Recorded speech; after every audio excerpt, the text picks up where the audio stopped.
Hey everybody, welcome to the next section. This is our final section on HTML. HTML is a topic that will resurface throughout the entire course, but this is the final designated HTML section.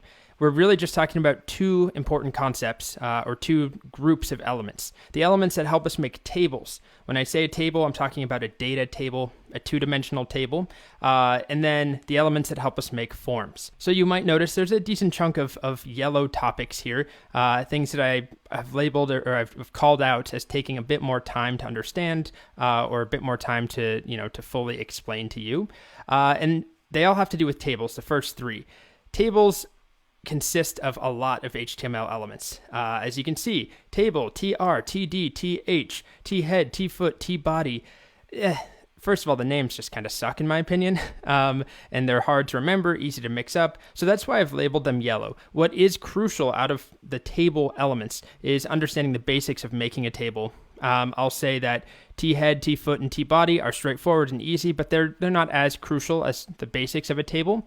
And then these two things that will make no sense at this point in time, but call span and row span are nice to haves, and I wouldn't spend 1 second worrying about them if they confuse you in any way.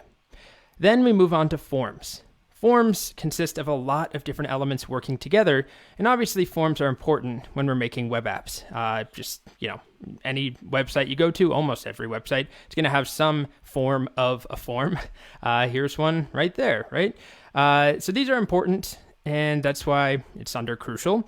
And like tables, they can take a bit more time to get comfortable working with, so I've made them yellow, or I've at least made this topic yellow here. Then for some of the other form-related topics, we have buttons. Those will be crucial. It's green, very easy to pick up. Labels, very important as well to understand. We'll talk more about accessibility and why labels are so important, but they go under crucial. Range and text areas, I'm going to say, honestly, somewhere between important and nice to have. Not a big deal. Two different types of inputs we can add to a form. They're important to know about, but they're not a deal breaker that will stop you from moving forward. Common input types, definitely important or crucial. And then form validations, for now I'll put under important.